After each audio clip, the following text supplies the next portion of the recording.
오늘 하나님께서 우리에게 주시는 말씀은 룻기 4장 1절부터 6절에 있는 말씀입니다.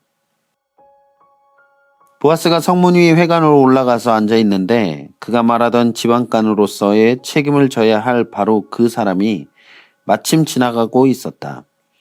보아스가 그에게 여보시오, 이리로 좀 올라와서 앉으시오 하고 말하였다. 그러자 그가 올라와서 앉았다. 보아스는 성읍 원로 10사람을 청하여 그 자리에 함께 앉도록 하였다.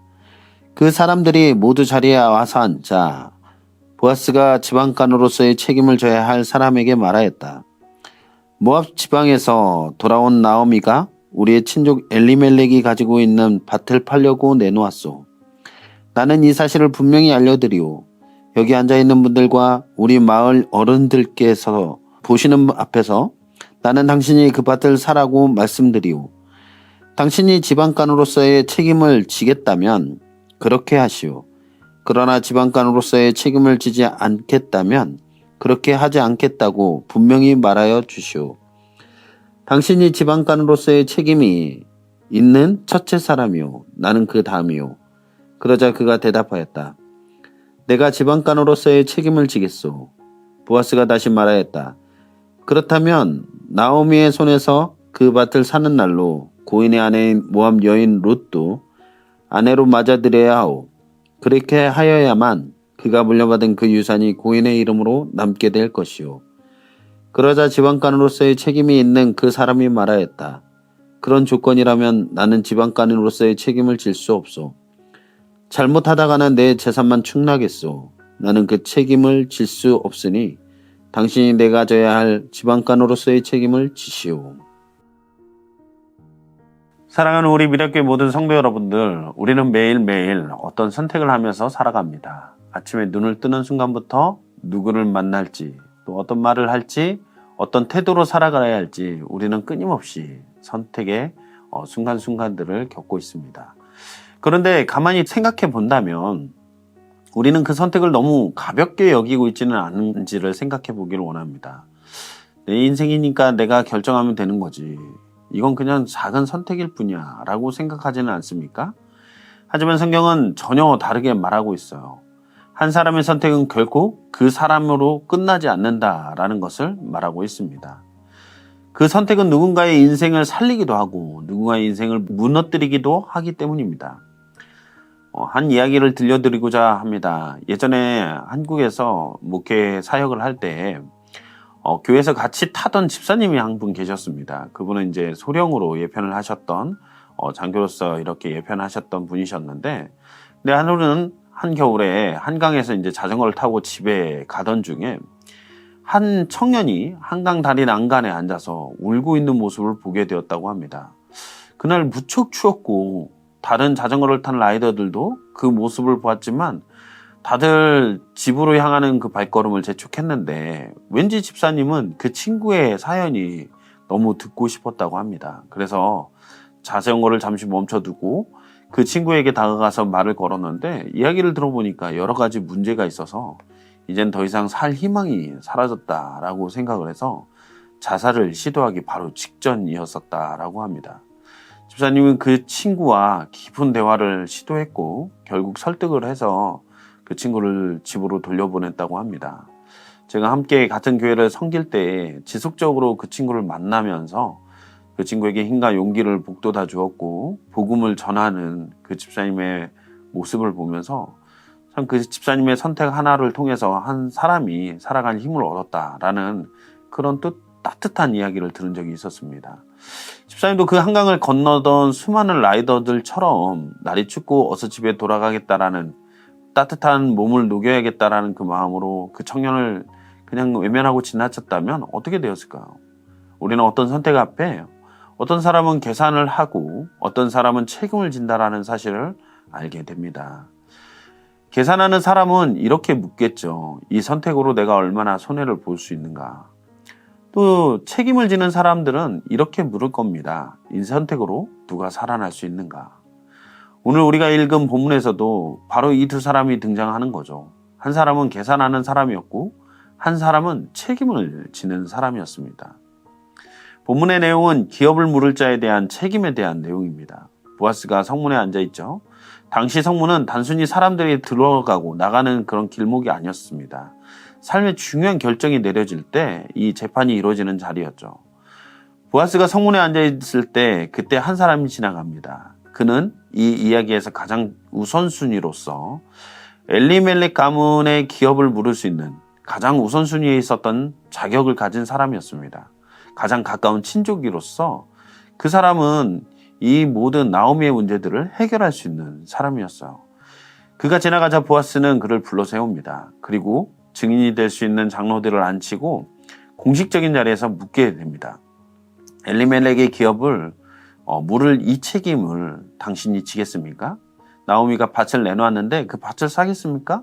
이렇게 물어본 거예요. 그는 망설이지 않고 대답합니다. 내가 나오미의 밭을 사겠습니다. 내가 그 기업을 물으겠습니다. 여기까지 스토리가 끝이 난다면 어쩌면 참 보기 훈훈한 그런 좋은 사람의 일화같이 느껴지겠죠. 책임감도 있고 결단도 빠르게 그렇게 행해야 했던 한 사람의 훈훈한 이야기로 끝이 날 겁니다. 그런데 이야기는 여기서 끝나지 않습니다. 보아스가 한 가지를 더 말하게 되죠. 그 밭을 사고 그 땅을 책임지는 날에는 나오미의 며느리인 그 미망인이었던 룻도 아내를 맞아야 합니다. 그 순간 모든 것이 바뀌게 돼요.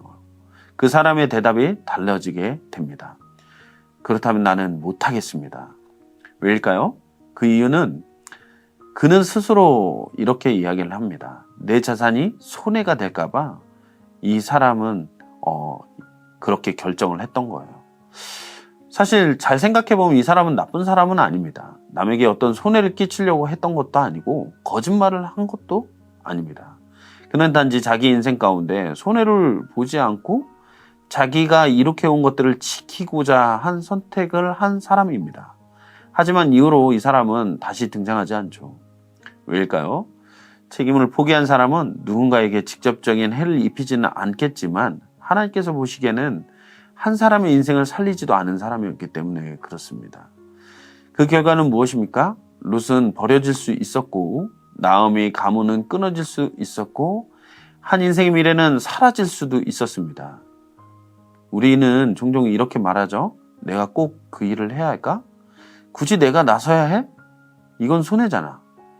그리고 우리는 아무것도 하지 않은 선택을 할 때가 너무 많습니다. 하지만 기억해야 합니다. 우리는 아무것도 하지 않는 것도 선택이다라는 그 사실을. 그리고 그 선택으로 인해 누군가는 무너질 수 있다라는 겁니다. 이제 보아스를 보십시오. 그는 이 상황을 다 알고 있었어요. 이 선택이 어떤 의미를 가지고 있는지도 압니다. 손해가 따른다라는 것도 분명히 알았죠.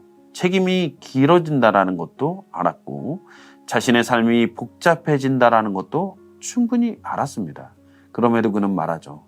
이제 내가 하겠습니다.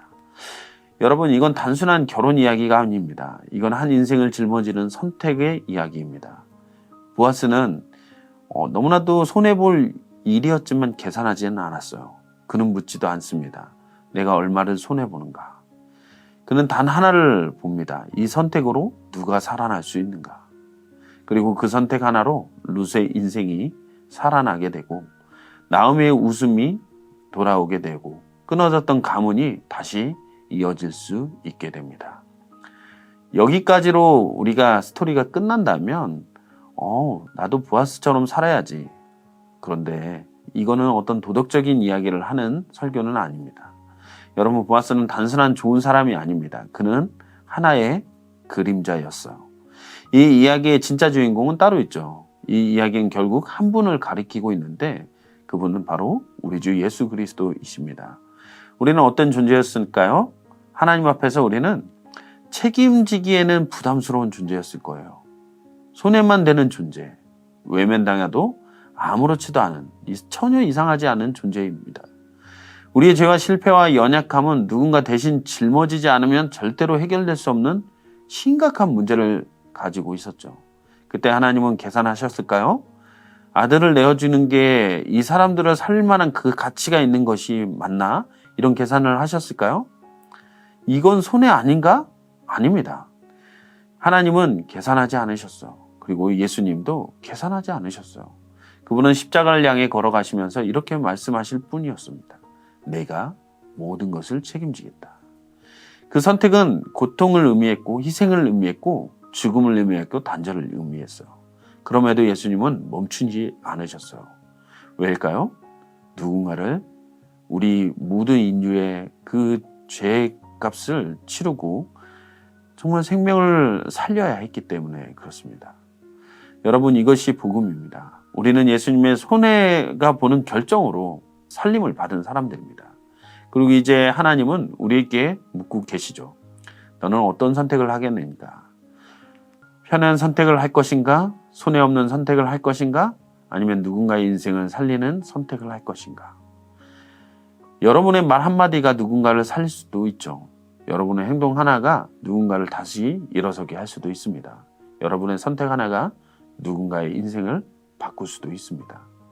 우리는 기억해야 합니다. 한 사람의 인생은 누군가의 책임지는 행동으로 다시 살아날 수 있음을, 그리고 오늘 하나님은 그 책임을 맡길 사람들을 찾고 계신다라는 사실을 우리는 기억해야 합니다. 여러분, 어떤 선택을 하시겠습니까? 계산하는 사람으로 살겠습니까? 아니면 나에게 손해가 조금 있더라도 책임지는 사람으로 살겠습니까? 참된 구속은 계산이 아니라 책임에서 시작이 됩니다. 그리고 그 책임은 예수님이 먼저 지어주셨어요. 이제 그 은혜를 입은 우리가 그 길을 따라가야 할 줄로 믿습니다. 바라기는 우리 미랄교회 모든 성도님들의 삶 가운데 그 어떤 선택의 순간순간 가운데 여러분들의 선택으로 누군가가 살아나는 역사들이 일어나길 소망합니다. 오늘 하루에 우리의 삶이 정말 생명이 회복되는데 우리의 말과 행동과 또 모든 결정들이 이루어지는 놀라운 역사들이 일어나기를 간절히 소망합니다.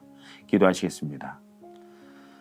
사랑의 주님, 너무나도 감사합니다. 하나님, 오늘 말씀을 통하여서 우리의 사소한 선택과 또 말과 행동, 그 모든 것들 가운데에서 정말 한 사람이 살아날 수도 있고 또 한 사람이 무너질 수도 있음을 보게 됩니다.